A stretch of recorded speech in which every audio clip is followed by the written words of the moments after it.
Viagem à roda de mim mesmo. Um conto de Machado de Assis. Quando abri os olhos era perto de 9 horas da manhã. Tinha sonhado que o sol, trajando calção e meia de seda, fazia-me grandes barretadas, bradando-me que era tempo que me levantasse, que fosse ter com Henriqueta e lhe dissesse tudo o que trazia no coração. Já lá vão 21 anos. Era em 1864, fins de novembro. Contava eu então 25 anos de idade, menos 2 que ela. Henriqueta enviuvara em 1862, e segundo toda a gente afirmava, jurara a si mesma não passar as segundas núpcias.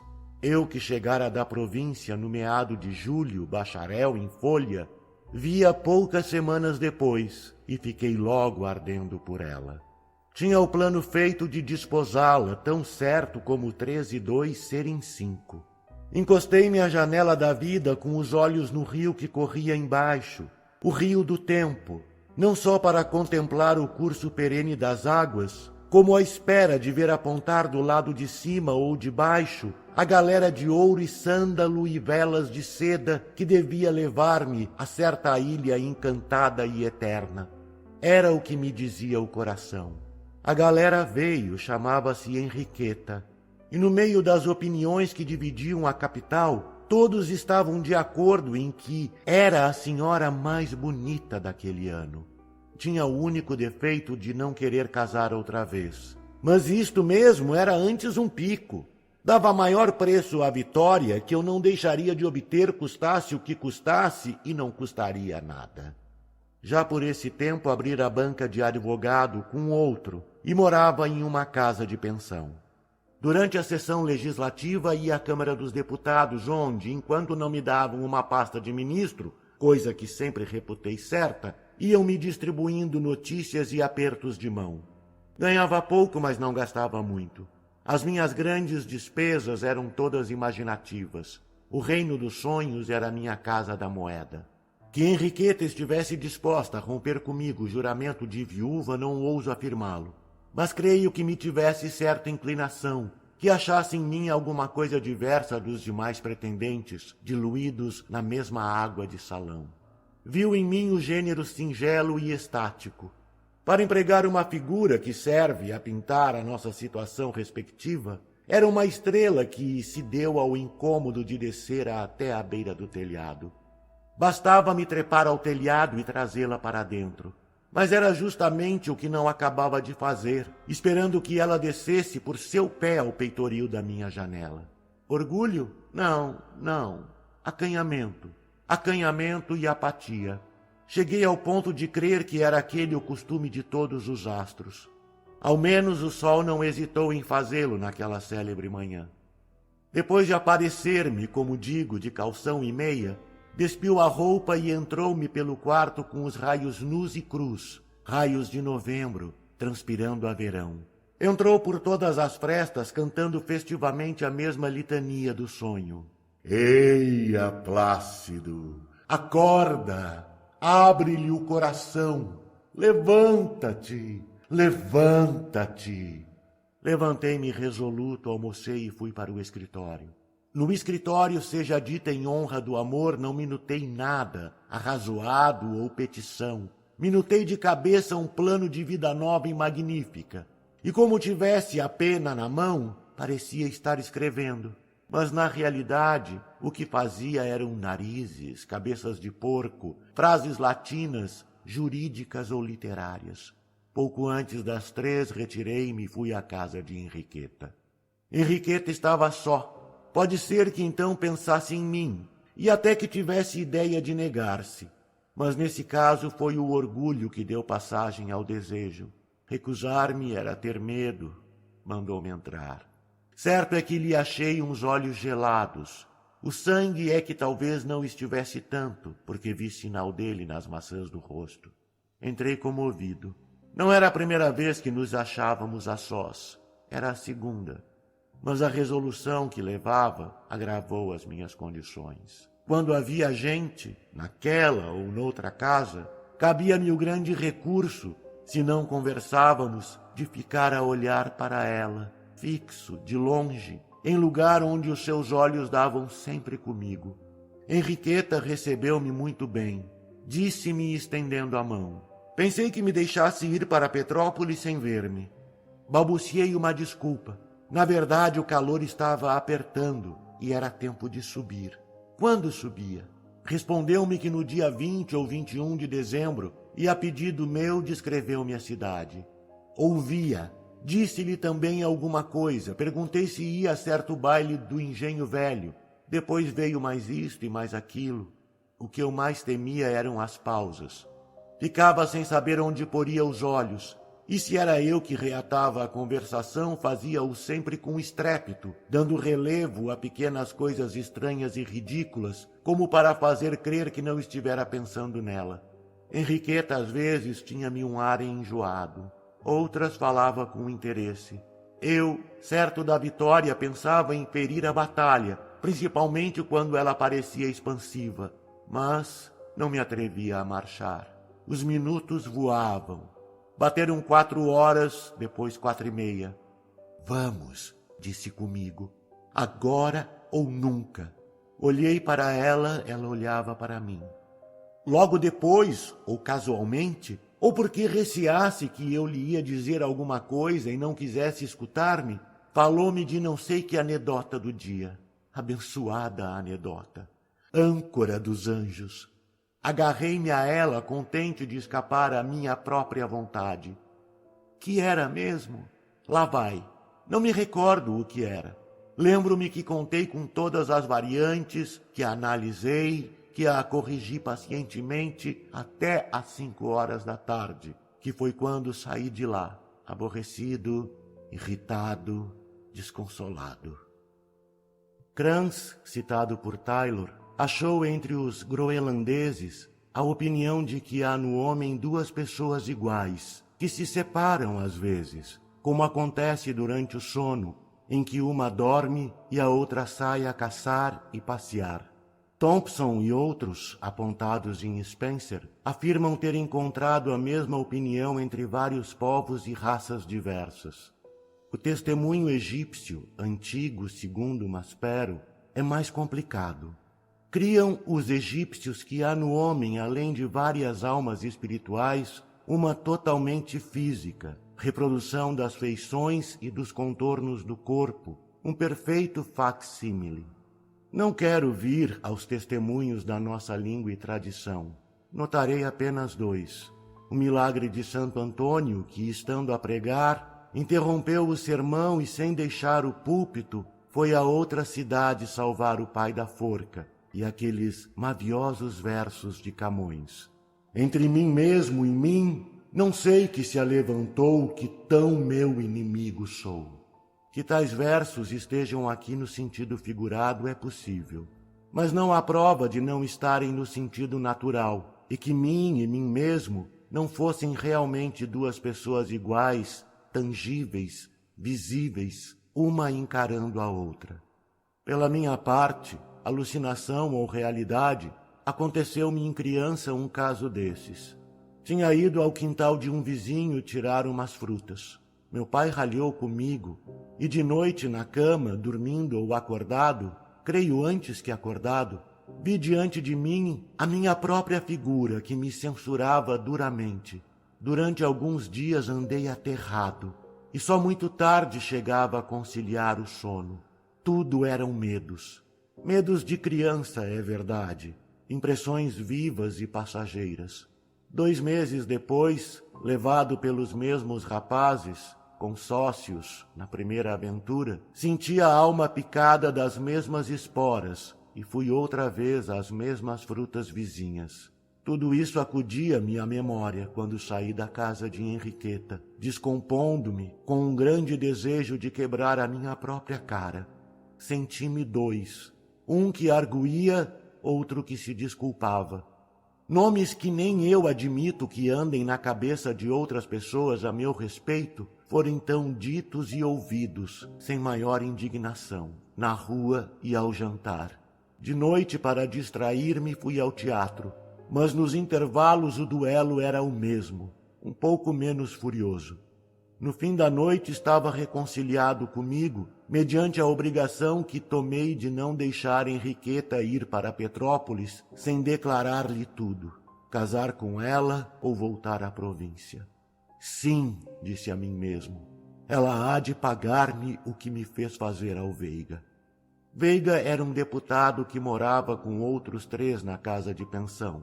E de todos os da legislatura foi o que se me mostrou particularmente amigo. Estava na oposição, mas prometia que tão depressa caísse o ministério, faria por mim alguma coisa.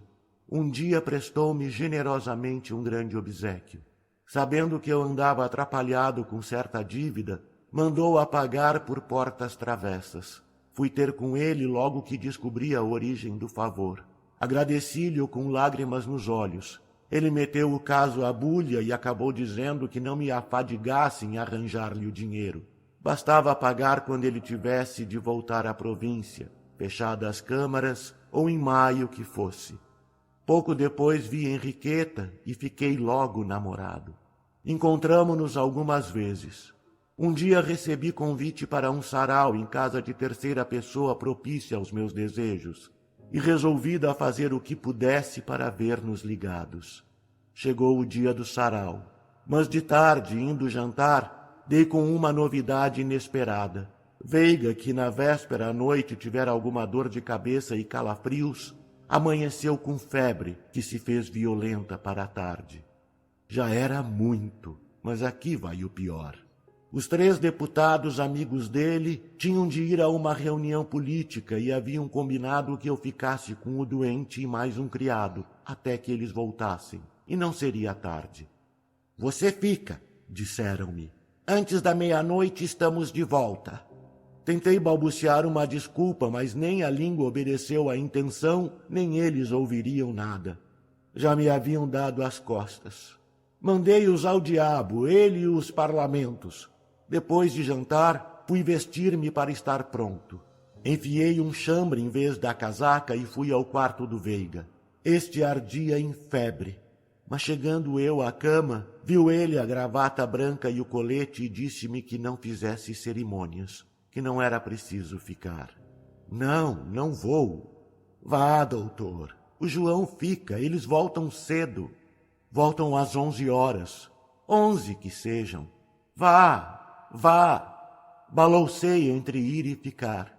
O dever atava-me os pés, o amor abria-me as asas. Olhei durante alguns instantes para o doente que jazia na cama, com as pálpebras caídas, respirando a custo. Os outros deviam voltar à meia-noite. Eu disse 11 horas, mas foi meia-noite que eles mesmos declararam. E até lá entregue a um criado. Vá, doutor. Já tomou o remédio? Perguntei. A segunda dose às 9h30. Pus-lhe a mão na testa. Era uma brasa. Tomei-lhe o pulso. Era um galope. Enquanto hesitava ainda, consertei-lhe os lençóis. Depois fui arranjar algumas coisas no quarto e, ao final, tornei ao doente para dizer que iria, mas estaria cedo de volta. Abriu apenas metade dos olhos e respondeu com um gesto. Eu apertei-lhe a mão. Não há de ser nada. Amanhã está bom, disse-lhe saindo. Corri a vestir a casaca e fui para a casa onde devia achar a bela Henriqueta. Não a achei ainda, chegou 15 minutos depois. A noite que passei foi das melhores daquele tempo. Sensações, borboletas fugitivas que lá ides, pudesse eu recolher-vos todas e pregar-vos aqui neste papel para recreio das pessoas que me leem. Veriam todas que não as houve nunca mais lindas, nem em tanta cópia, nem tão vivas e lépidas. Henriqueta contava mais de um pretendente, mas não sei se fazia com os outros o que fazia comigo, que era mandar-me um olhar de quando em quando.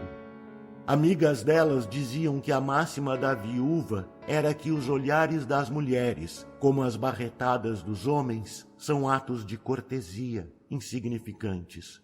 Mas atribuí sempre este dito à intriga. Valsou uma só vez e foi comigo. Pedi-lhe uma quadrilha. Recusou-a, dizendo que preferia conversar. O que dissemos não sei bem. Lá se vão 21 anos. Lembro-me só que falei menos que ela, que a maior parte do tempo deixei-me estar encostado a ver cair-lhe da boca uma torrente de coisas divinas. Lembrei-me 2 vezes do Veiga, mas de propósito não consultei o relógio com medo. Você está completamente tonto, disse-me um amigo. Creio que sorri ou dei de ombros. Fiz qualquer coisa, mas não disse nada, porque era verdade que estava tonto e tontíssimo. Só dei por mim quando ouvi bater a portinhola do carro de Henriqueta. Os cavalos trotaram logo.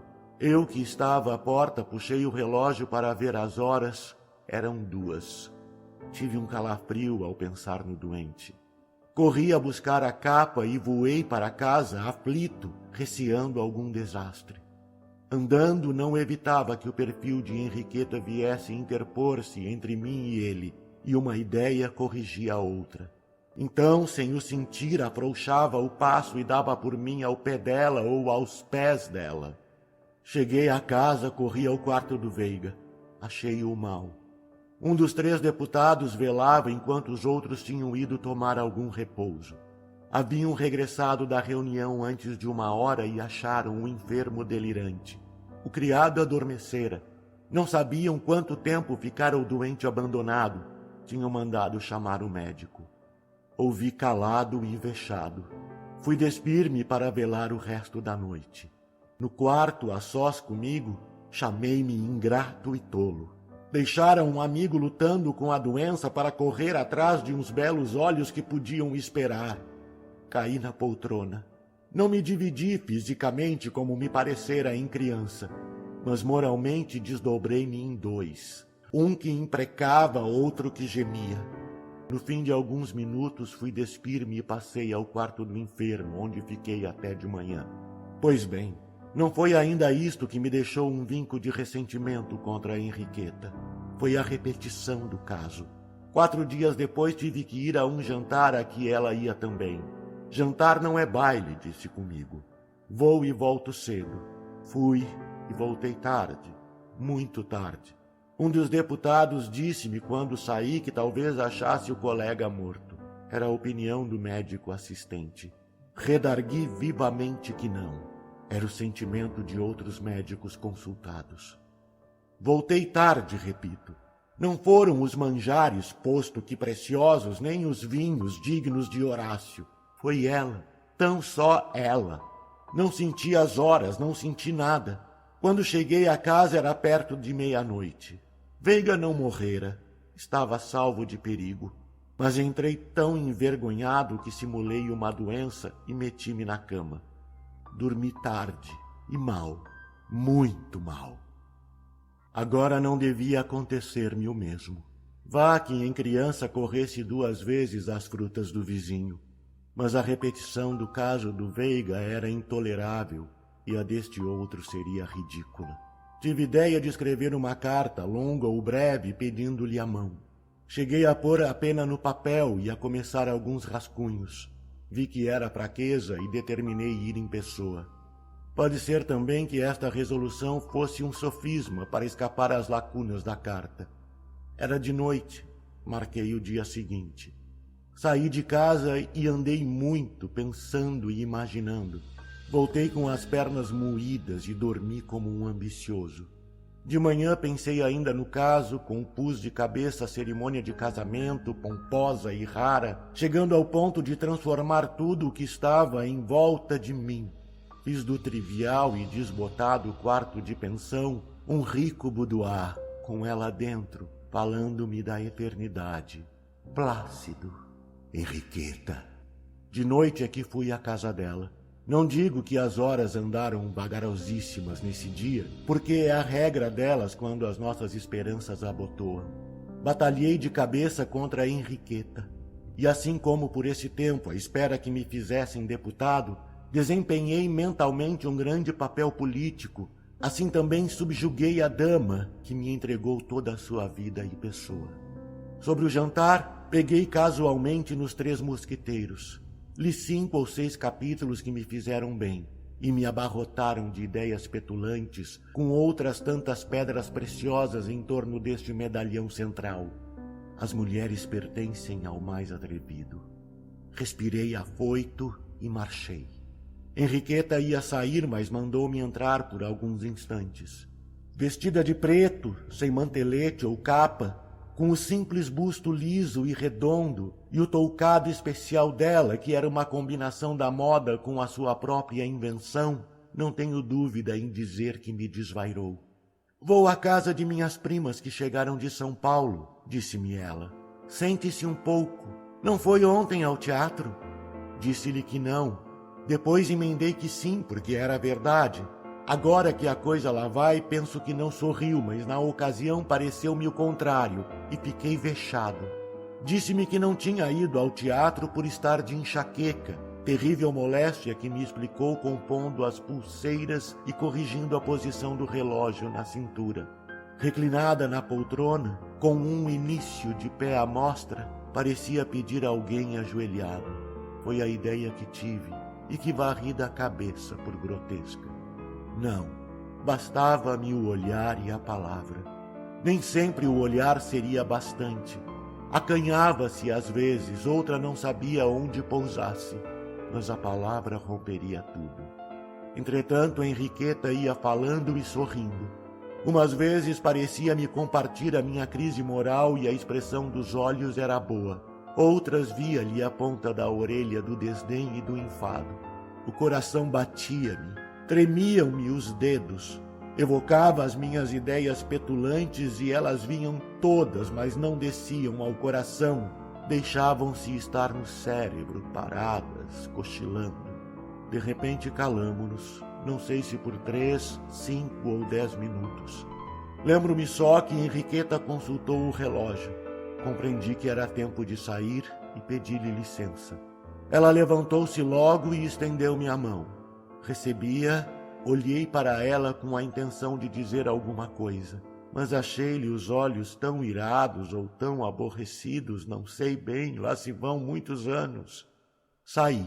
Chegando ao saguão, dei com o chapéu um golpe no ar e chamei-me um nome feio, tão feio que não o ponho aqui. A carruagem estava à porta. Fui colocar-me à distância para vê-la entrar. Não esperei muito tempo. Desceu, parou à porta um instante, entrou e o carro seguiu. Fiquei sem saber de mim e pus-me a andar. 1 hora depois, ou pouco menos, encontrei um amigo, colega do fórum, que ia para casa. Fomos andando, mas ao cabo de 10 minutos... Você está preocupado, disse ele. Que tem? Perdi uma causa. Não foi pior que a minha. Já lhe contei o inventário do Matos? Contou-me o inventário do Matos sem poupar nada. Petições, avaliações, embargos, réplicas, tréplicas e a sentença final, uma sentença absurda e iníqua. Eu, enquanto ele falava, ia pensando na bela Henriqueta. Tinha-a perdido pela 2ª vez.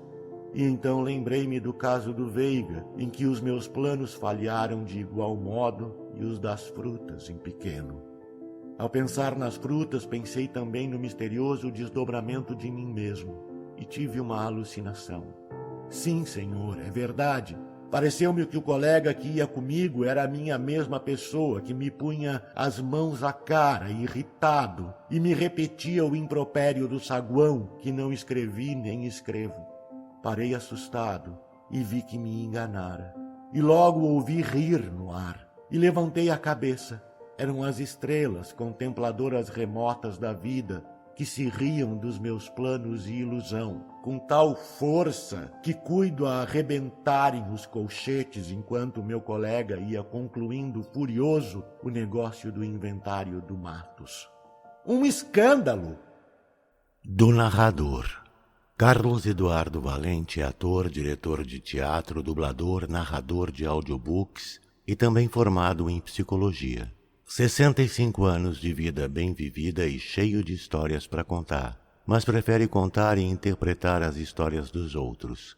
Até tenta escrever um pouco, mas não tem a disciplina necessária como tem nessas outras áreas citadas. Depois de morar 20 anos em Porto Alegre, voltou a Pelotas, onde se formou em psicologia.